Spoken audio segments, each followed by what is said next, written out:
Good morning, everyone. Welcome to Tanya Live. Good to see everybody here. We'll wait a few seconds till our friends join. And while we do that, I want everyone to grab their tzedakah. And I got a brand new tzedakah box, my dear friend Monique. So there we go. Get the tzedakah. Put your coin right inside. And we'll start with Tehillim. And if you have, good morning, Francesca. Good morning. If you have anyone that you would like us to say Tehillim for, good morning, Sancha. Please jot down anyone's names that we should say Tehillim for. We'll wait a few seconds. So important when we daven, we have in mind specific people. I'm going to say chapter Chaf, chapter 20. And our class today will be in the honor and merit of their learning, our learning will be in their merit. Here we go. Lamanatseach mizmar leDavid yancha Adonai biyom tzara. Yisagefcha Shem Elohei Yaakov. Yishlach ezrecha mikodesh u'metzion yisadeka. Yiskar kol mechosecha v'loscha yidash nesela. Yiten lecha chavavecha v'chol atzascha yimale. Rana b'shuesecha v'Shem Eloheinu nidgol. Yimalei Adonai kol mashalosecha. Ata yadati ki Yoshia Adonai Meshicho Yahaneu Mishmei Kocha B'Gvuras Yesha Yemino. Ela v'recha ve'ela v'asusim v'anachnu b'Shem Adonai Eloheinu naskir. Hema korav v'nafalu v'anachnu kamnu v'nisodad. Adonai Hoshia HaMelech Yanenu v'yom karenu. Good morning, everyone. Good morning, Barb, and good morning, Kim. Ruth Bas Rachel, Yehuda Eliezer ben Masha Chana. We should hear only good news. Good morning, Chana. And good morning, Dorit. Good morning, Sancha. And good morning. Okay. What we're going to do is, good morning, Monique. Just use your tzedakah box. First time. Hopefully soon it's going to get full. Okay. Good morning, Clara. Good morning, Sarah. Good morning. I'd like to start off first by asking everyone, how are you feeling today on this glorious day, February 9th, 2021, Chaf Zayin Shvat, the 27th of Shvat. Give me in one word how you're feeling today.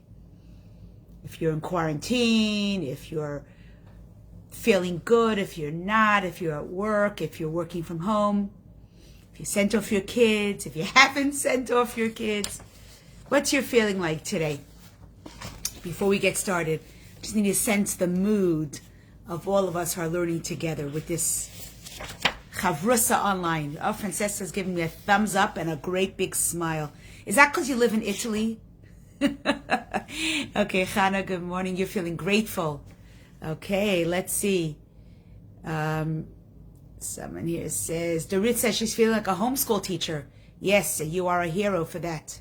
Anyone who's teaching their children is a hero. Randy, good morning, Randy. Corinne, good morning, Corinne. Good morning. Barb needs a hug. Okay, we're all sending you a virtual hug. Everyone, let's go. Let's send Barb a big hug. Sarah says, amazing. Corinne, still feeling frustrated. Okay, hopefully at the end of this class, you won't feel so frustrated. Arlene, good morning. Clara says, grateful. Barb Berman, how are you feeling this morning? Jot down on the comments how you're feeling today. Just want to get a sense. Okay, so we have a mixed bag of emotions. We have a lot of gratefulness. And we have, Rosalie says she's feeling happy because it's longer days. You're absolutely right. Corinne wants the vaccine already. Yeah, it's coming soon. Don't worry, Canada's only number 34 in the line. Okay. But if you lived in Israel, 50%. I follow your lesson live because working from home. Oh, Francesca's watching because she's working from home. Okay, amazing. So we're getting a sense a little bit of how everyone's feeling. And are you ready to start rumbling? Are you ready to start learning Tanya? Okay. Give me a thumbs up. I'm also in a good mood today. I haven't seen the sun here for a while, and it feels good. It feels good. All right, so give me a thumbs up if you're all ready to start learning Tanya. If you have the Tanya in your house, by all means, take it out. Next week, I'm actually going to bring the Tanya that the Rebbe gave me with his holy hand. It's a light green Tanya. I got 3, but I'm going to bring one of the Tanyas that the Rebbe gave me. Today we're going to learn from this one, which is the book called The Practical Tanya, Rab Shneur Zalman of Liadi.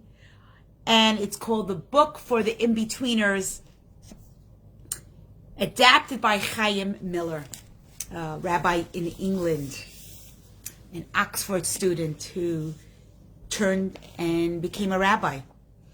Okay, so I will be sharing with you a Holocaust story that I have heard countless of times that has made a tremendous impression on me, and it really fits into Tanya today. It's really Tanya's lesson in a story. I'm going to share it with you momentarily, but before I do, I need to share with you a very interesting pasuk that the Alter Rebbe shares with us in chapter 42. Do you know that we are already in chapter 42? Chapter 42 in Tanya. In my wildest imagination, I would have never thought that I'm learning chapter 42 with so many friends. I never thought I would teach it. And I'm thrilled because these are concepts that I think will really help me and you in life a lot. Have you ever heard the expression cognitive dissonance? Can you give me a thumbs up if you've ever heard that expression? It's a term that's used a lot by therapists, psychotherapists, psychologists, and it is a very interesting condition, I would say. I'll give you an example that the Alter Rebbe uses in Tanya. It's actually a story in the Talmud. It's a story about a fellow who's a thief, and he's about to go in and rob a home. And as he's sneaking into this house, he puts a prayer to Hashem. And he says, God, help me be successful. What? The same God that told you not to steal, you're turning to him in prayer, asking him to help you with your thievery? That is what psychologists call the term cognitive dissonance. That's when you have a little bit of faith, but it doesn't translate into action. So you have this thief. Good morning, Evelyn. You have this thief who is aware that there's a God in the world. He believes that there's a God in the world, but he doesn't connect the piece of, I believe in God, but God told me not to steal. That's called cognitive dissonance. Now, you think only the thief has it? We all have it. And Tanya today is going to help us. And I really believe that this is a powerful, powerful awareness and understanding that you and I can internalize and teach it to our children. And I'll tell you why. It's like you're going into shopping. Those days when shopping was packed and there were thousands of cars, and you're turning and you're going, example, you're going to Sobeys on an Erev Shabbos and the parking lot is packed. And you are looking for a parking spot and you want to go as close to the door as possible because who wants to walk? So as you're going up and down, and maybe it's a freezing day, -20, you're looking for a parking spot. And suddenly you're really frustrated and you say, God, if you find me a parking spot, I'm going to give $5 to tzedakah as soon as I get home. And suddenly there's a parking spot that gets open for you. And you go, oh God, never mind, I found a spot. What does that mean? What does that mean? Put it down in the comments. What at that moment happened? You prayed to God, okay, that you should find a spot. After 5 minutes of looking, you didn't find the spot, and suddenly now you did. And then you find it, and you go, oh God, never mind about that $5 to tzedakah. I found it by myself. That is cognitive dissonance. That is the moment when your faith does not translate into da'as, into action. You have the faith, but it's not connecting into action. Right, exactly what you said, Dorit. You think you're in control. Corinne says you're disloyal. What it's happening here is you think you're in control. You turn to Hashem. You have the faith that God controls everything. Because remember, we said so many times, Hakol bidei shamayim, chutz miyirat shamayim. Everything is in the hands of God, except if you're going to do good or not good. So if you found the parking spot at that moment, it was because God wanted you. You turned to God, you promised tzedakah, you got your spot. At that moment, you didn't make that connection. Many children have that problem, but why do me and you as adults have that problem? And all of us have done that. I'll give you another example. A few weeks ago, a friend of mine, good morning, Jennifer. A few weeks ago, a friend of mine's husband was in the hospital. And I reached out to her and I said, give me his Jewish name. We'll say Tehillim for him. He was struggling with a very serious condition. I said, let me write a letter to the Rebbe. She thanked me. I did. And a few hours later, her husband, literally the next morning, her husband was sent home from the hospital. He was fine. She didn't at one point say, thank you for writing a letter to the Rebbe. Wow, prayer works. It's just like, phew, what a fluke. We davened yesterday. We had so many people davening. And then right away, he's better. That's cognitive dissonance. That's when you have the faith, but you don't bring it into action. Francesca says, I always think that my daily problems are not so serious to ask God to solve. The Rebbe once told somebody, God who created the world is big enough and capable enough for you to ask him anything. And when we daven to Hashem, we are not just asking Hashem for global warming. We're not going to ask Hashem just for Mashiach. We're asking Hashem for little things because God is not only Malkeinu, God is also Avinu. And a father wants to know the details. Now, Arlene asks, what will Hashem do when you renege on your promise? Maybe disappointed? Maybe disappointed. More than that, I don't think. But the question is, how do we feel when we don't fulfill our promise? Hashem is a king. Hashem is our father. He has patience. How do we feel when we promise that if my husband comes home from the hospital, I will start lighting Shabbos candles. I will start learning about mikvah. And then we say, how did I make a promise and I didn't keep the promise? God is so good. And I renege on my promise. So it shouldn't make us feel guilty. It shouldn't make us feel angry because guilt is not a Jewish word. I know everyone associates Jewish women with guilt. Guilt is only good if it's an impetus for doing better. So if you've realized that a few weeks ago, your husband came back from the hospital and you promised tzedakah and you didn't, well, guess what? Just take the money and give it to tzedakah.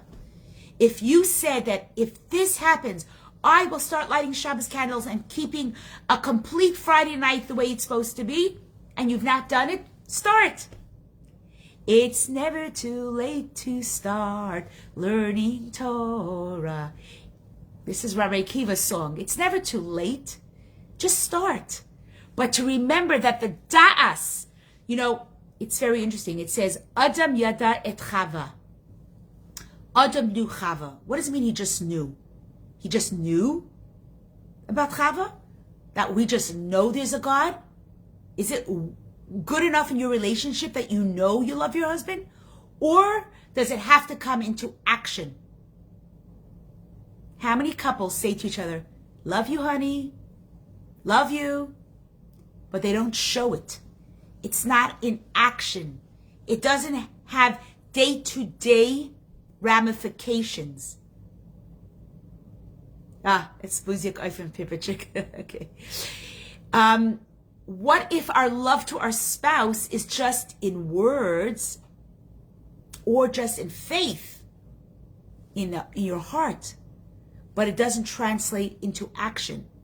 I love my husband, but I don't respect him. I love my husband, but I don't wait for him before I serve dinner to my family. Oh, I love my husband, but I interrupt him every time he talks. I love my wife. I'll do anything for her. Yeah, but then why are you yelling at her because she mixed up your laundry? Why didn't you help with the laundry? So there's a huge cognitive dissonance, and I wish someone could help me here on the class. Who was the psychologist that phrased this term? I forgot to look it up because I feel like it so reflects how much and how many of us have that challenge in our life. We know something, but we don't bring it into action. And this is where I want to tell you the story. In the early 1940s, in a city in Poland, when the Nazis, Yimach Shemam, were bringing large transports to the Nazi killing centers, and they were bringing the Jews by the thousands and by the millions, and they were bringing them to different areas where they were taking the women and the men and the children, and they were stripping them from all their possessions. They were stripping them from their jewelry, ripping out their clothing. There was a Polish Gentile that was watching how there were two Gentile women from Poland in this specific city who were watching how the weary, tired Jews were coming to this killing center, and they were being stripped of all. Oh, Leon Festinger. Thank you very much, Hannah. I've heard that name, and I will write that down. Thank you, Hannah. And these women were watching gleefully how the Jewish family were coming with their suitcases, and the Nazis were saying, take whatever you want, divide the spoils. Don't worry, the Jews aren't coming back for this. You know, on a side note, how Poland was trying to disengage, and they're saying that they weren't part of this Nazi machine. Are you kidding me? The Polish Gentiles, besides for a few of the righteous, they were so involved with this killing machine and enjoying taking the spoils. Let's not go there. I don't want to get into a bad mood. But let me tell you that the Polish had a tremendous responsibility for the Holocaust. Disgraceful, disgusting. But at this point, there were two women that were coming because they heard, come, you can get the spoils. And as they come closer, they see a young woman wearing a very, very heavy coat. So these two Polish women said to each other, let's grab that coat before it makes it to the pile. And they pulled the fur coat off the young lady, this horror-stricken, beautiful Jewish woman. They ripped off the coat, and they ran to the side of a building, and they started opening up the lining. And they found candelabras, and they found jewelry, and they found heirlooms, and they started to divide up the spoils. And then one woman goes, I'll take the coat. And when she lifts the coat, she says, this is so strange. The coat is very heavy. Let's see what else we left in the lining. And when they ripped further, they found a baby.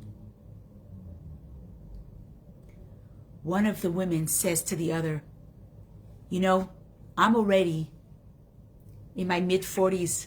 I have never had any children, and I don't think I will.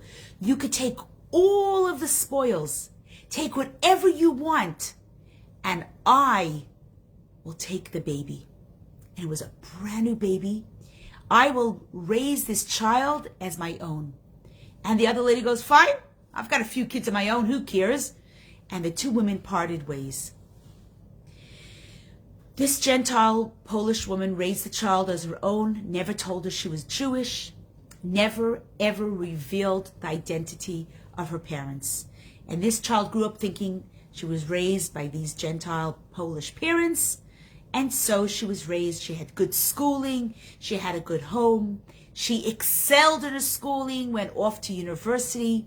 Eventually she became a pediatrician and landed a really great job in a hospital there in her town. It so happened to be that her mother, quote unquote, became old and sick, and she eventually died.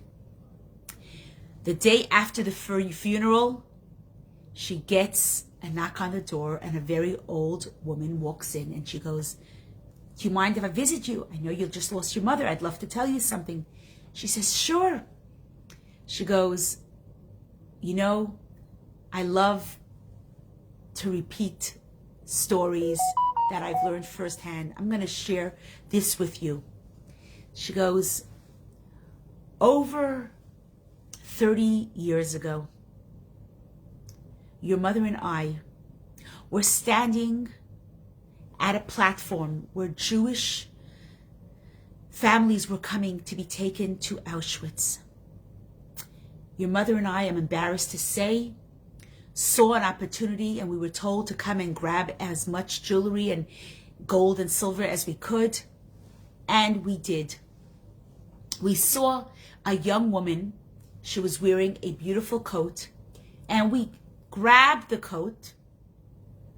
I guess she didn't want to reveal too much of her conduct. She goes, we grabbed the coat and started to divide up the spoils. In the coat was a baby. And you were that child. You were the baby. And your mother promised to raise you, and I never said a word to anyone. Your mother raised you, but you really are a Jewish child." And the girl, the daughter, the pediatrician, goes, "Are you insane? I'm a Polish child. I'm a Polish woman. I know that. My mother told me that. I was raised with her religion. I know. I'm not Jewish. Prove it to me." She goes, "I can." She says, when you were rescued from the coat, we both noticed something very, very interesting. You had a necklace around your neck. It was a little heart, but it was only half of a heart. And there was inscription in it. I don't know what language, but I assume it must be Hebrew, because your mother was Jewish. Go check your mother's safe. Go check your mother's area where she keeps precious stuff. Go see if that necklace is there." And the young woman says, wait right here. And she runs upstairs, and there was a drawer where her mother kept all her precious things. She went through, she rummaged through it quickly, and then she found a box. And sure enough, in the box was a little gold necklace with a heart. And on it were Hebrew inscriptions. And the girl, this woman, holds the necklace, and she kisses it. She goes, "Oh my gosh, thank you so much." And the old woman leaves, and this young pediatrician is left not only with a gold necklace, but with a whole new world to discover. I am a Jew? I could be a Jew? All these years, I am a Jew? She goes immediately to a jewelry shop and asks the jeweler to please give her a larger chain, and she wears the necklace every single day of her life. But she doesn't know what to do with it. She just knows, I'm a Jew, but I don't know what that means. And one day she was on a trip overseas on a vacation, and as she's walking through this new street, I would assume it's New York, because she meets young rabbinical students who are asking people if they're Jewish. They're putting them on tefillin, and she doesn't know then what tefillin is, but they're wrapping black strings about people and putting like a skull cap on their head, and they're giving candlesticks. So she stops them. She goes, "Can you help me?" she shows him this heart necklace. Can you tell me what this is? And they say to her, this is Hebrew. She goes, this is Hebrew? And she says, you know, I might be Jewish. How do I know if I'm a Jew? And she told the whole story of what the older lady had said to her after her mother died. And the two young boys said, well, that's easy. Why don't you write a letter to the Rebbe? And the boys gave her the Rebbe's phone number, and she eventually contacts the Rebbe's office, and she sends the Rebbe the letter. The Rebbe says to her, you are probably Jewish, and Israel could use doctors like you. Why don't you make aliyah and get yourself a job in a Jewish hospital? And she does. She makes aliyah. She gets a job in the hospital in Jerusalem. She starts working with the Beth Din. And before you know it, she's accepted as one of us. She becomes a Jewish woman. She is a Jewish woman. And she starts living a Jewish life. 2001. You might remember that date. You could give me a thumbs up if you remember that very, very tragic date in Jerusalem when the Palestinian terrorists, Yimach Shemam, walk in and blow up the Sparrow Pizza Shop. It was a beautiful sunny morning in Jerusalem. And many, many, many children with parents were murdered on that day in that spot in Jerusalem. And as a result, the Hatzalah comes and the ambulance comes, and they're quickly taking the children and the parents to the hospitals. And the young children are taken into the pediatrician ward where this young woman is the doctor. And she's quickly running from room to room, seeing how she can salvage and rescue so many children. And in one room, she finds a frantic grandfather screaming and crying. And she runs over to him. She says to the old man, tell me, what's the matter? Why are you crying so frantically? And he says to her, my granddaughter, she's here somewhere. I don't know if she's dead or alive. Please help me find her. And he says, and the doctor says, of course, tell me a sign. Give me a sign so that I know what I'm looking for. And the grandfather says, she was wearing a gold necklace with half of a heart. And the doctor says, of course, I will help. Come with me. And they start running into room. Because she's a doctor, she's able to go over to some of the patients and she's looking to see if there's a necklace around anyone's neck. And suddenly she finds a little girl with a gold necklace. And when she looks at the heart, she says to this old man, I don't understand. This must be your grandchild. And he goes, it is, thank you. And he caresses and grabs this beautiful little granddaughter who unfortunately isn't doing so well right now. And then she says to the grandfather, but tell me, where did you buy that necklace? And he says, oh, I didn't buy that necklace. I'm a goldsmith. I made that necklace. In fact, I made two. When I lived in Poland, I had two daughters, and I made both of my daughters the same identical necklace. This grandchild is wearing the necklace I made for her mother. Unfortunately, my second daughter was murdered by the Nazis. And so she's no longer here. Excuse me, I'm getting emotional. And the pediatrician pulls out the necklace and she says to her, this old man, I am your daughter. I am your long lost daughter. I wasn't killed. I was saved by a Polish woman who raised me as her own. And I have since discovered that I am Jewish. And the Rebbe recommended I come to Israel. And now I see why. Now I see why I had to come to Israel. Because now I'm being reunited with my father. You know, at this moment, this woman exemplified what it means not to have cognitive dissonance. She realized that the hand of Hashem is leading us to beautiful things in our lives. Here we have this young woman who thinks she's all alone in the world.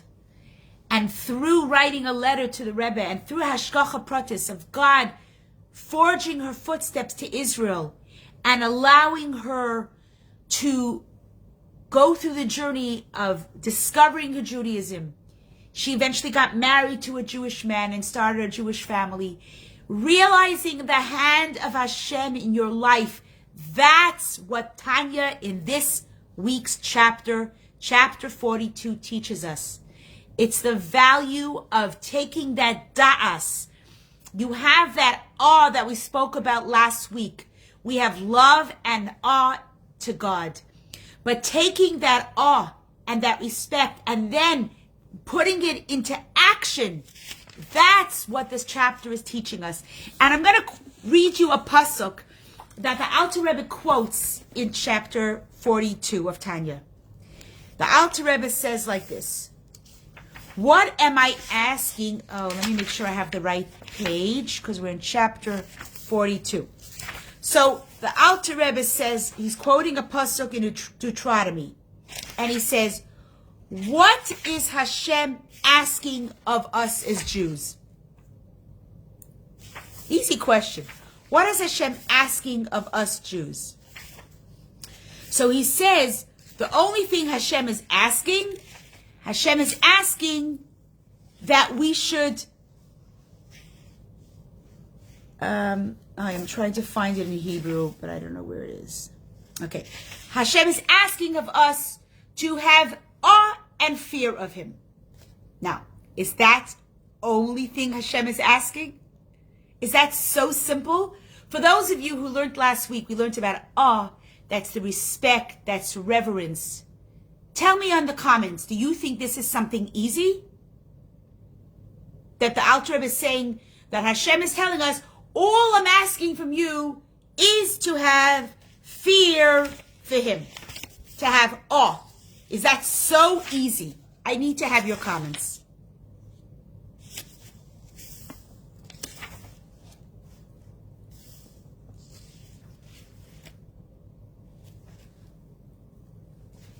Okay, so I see we're having some comments here.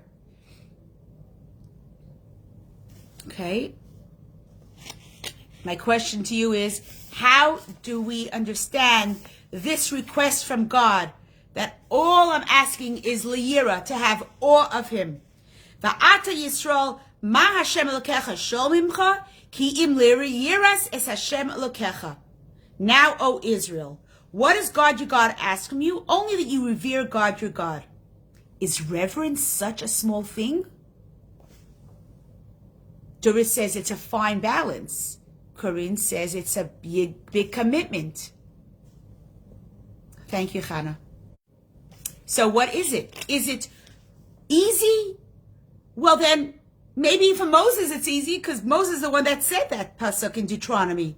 So if it's easy for Moses, but are you and I Moses? Are you and I Moses that we could identify with this pasuk? All I'm asking of you is to revere God. It's like someone says, all I'm asking for you to do is just come in. A mother says to a child, I'm just asking for you to wash off your dinner plate. Okay, that's easy. But what if a mother says to her son, all I'm asking of you is to wash the dinner plate, to clean up the whole kitchen, to vacuum the house, to change the linen, to put new bulbs, take out the garbage. It's all I'm asking of you. I mean, come on. Let's be realistic. That's not easy. Rosalie says it's not easy. So clearly, the path to reverence is not easy. So in this Tanya chapter 42, the Alter Rebbe is saying to us, you have to, at this point, connect to the Moshe and your generation. If you connect to your Moses, then for you it will be easier. That is why each one of us has to have a tzaddik, a leader, a Rebbe that connects us to the Tanya, that teaches us. And for many people, it's just a rabbi. It's going to belonging to a synagogue where the rabbi teaches you emes, not diluted Torah, but emes, chassidus, so that you understand how we have that awe and reverence to God, so that we don't live a life like the thief, where we're on our way to going to steal, we say, oh God, help me.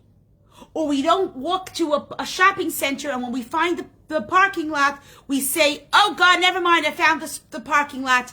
You don't have to help me anymore. That awareness, and this is the crux of today's class, that awareness that Hashem is in your life every single second, like Adam Yada Eschava, that awareness, and not suffering from cognitive dissonance, but really making that connection that everything that happens to you in your life, all the good things that happen to you, is from God. And all the challenges that you have in your life is also from God. And they're made to allow us to stretch. It's like that example I gave you, and I'll repeat it in honor of Rabbi Twersky, Olav Shalom, the great teacher and psychologist and addiction counselor, Rabbi Avram Twersky, who passed away about a week and a half ago, a great leader. He gave the example of the crab, and that crab who's constantly removing his shell because it's uncomfortable, and that allows him to grow. Our challenges allow us to grow.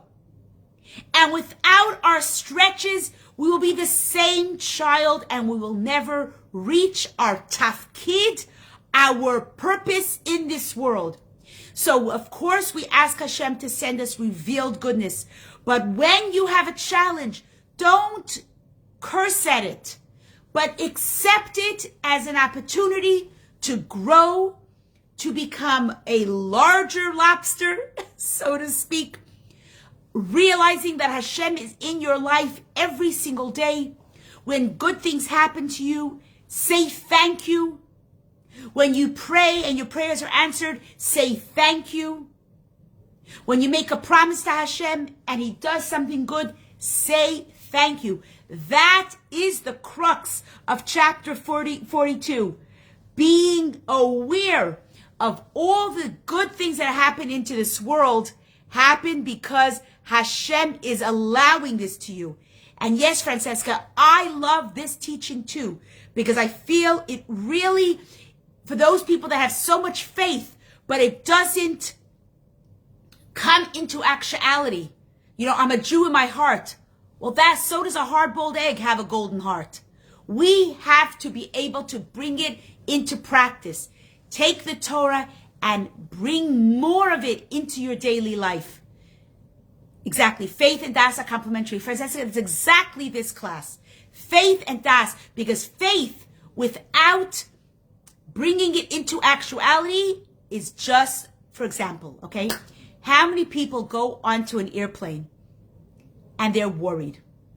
But that makes sense because you do not, or maybe some of you are pilots that are listening to the class, but most of us have not studied for at least 8 years all about aerodynamics and flights and how to control a plane and how to take off and how to land and how to handle challenging weather. But when we get on a plane, we say a prayer called Tfilat HaDerech, because we are putting faith into Hashem and into the pilot that he should do this easy. Now, I told you the story a few weeks ago about the young boy when there was turmoil in the cabin and everybody was freaking out and the little boy was calm. And they said, why in the world are you so calm? And he goes, because my father is the pilot. When you are on the plane and you know, you have faith that the pilot is your father, then your action is calm because you know that your father is taking care. When you know that Hashem is running the world, you don't have to suffer anxiety. We don't have to suffer trepidation and worry and anxiousness and depression because Hashem is the flight pilot. He's in charge. He has our back. And I'm going to conclude with the fact how to achieve das. It's only action or something more. It's action. Das is all about action, Francesca. You have the chachma, you have the bina.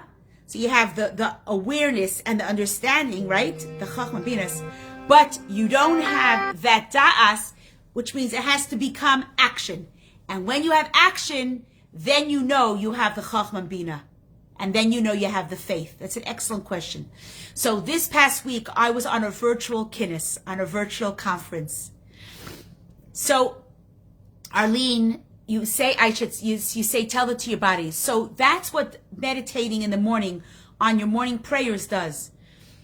There are many people that do all kinds of yoga and they meditate. When a Jew does meditation, they sit in front of a siddur and they open up the siddur and they meditate.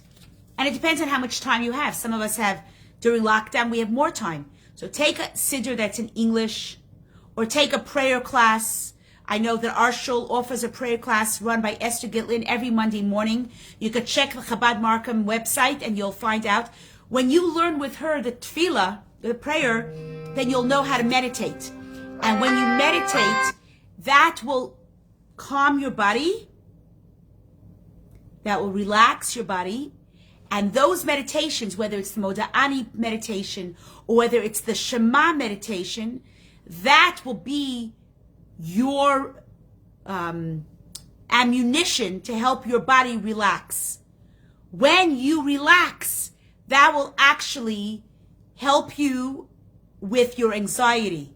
So in life, you need a Tanya class, you need a Tefillah class. It's everything together. You know, it's like a woman who suddenly looks at herself, she goes, oh my gosh, look at my body, I really need some help. And she decides she's going to do a finger exercise, and she exercises her finger. Hello? To really get yourself into shape, you have to do all exercises. You have to do cardio, and you have to do exercises for your arms and your legs and your abdomens, and everything has to be worked on to get the complete workout. The same thing is with Yiddishkeit. If you want to be a healthy Jew, you have to do meditation, so that helps your heart, it helps your muscles, it gives you the complete workout. So that is why Hashem gave us not just we're different than Christianity and Catholicism. We don't just go to church on a Sunday and meditate for 2 hours. We have a workout every single day. We don't just work out on a Sunday morning. We work out every day. We daven every morning. We give tzedakah every morning. We pick up the phone and call a friend every morning. We cook and help people who need food. We deliver things. So we're working out our heart, our mind, our speech. We listen to our friends. We're good listeners. We use all our senses to be a healthy Jew. So as I was saying, we were at a virtual kinnis, normally Chav Beishvat, the Rebbitzins yard site, Rebbitzin Chaim Mushka. I would have been in New York with a few thousand of my buddies. This year, because of Corona, we all had to stay home, and we had a virtual kinnis. And I'm going to discuss some of the highlights of that kinnis tonight on my class, when we have an 8 to 8:30 class talking about great Jewish women. And last week's class, we spoke about Rebbitzin Chaim Mushka, but you know what? Tonight, we're going to talk about contemporary heroines, and I'm going to give you their names. Give you names of women that are heroes in 2021. And there were some that you were able to watch. You were able to watch the gala. But the actual conference started Thursday morning, and it went through till Sunday 3 a.m. We had lectures, we had panelists, we had focus sessions, but then we had a Farbrengen. And this Farbrengen went on 24 hours. It stopped before Shabbat, picked up again early when Australia picked it up before us. So there was a little lull, and it went for 4 days straight. And finally, at 3 a.m., it was shut down. You know why? Because the husbands were saying, our wives aren't home. They're stuck in a room with their coffee and their Farbrengen with their 500 to 1,000 friends at a time.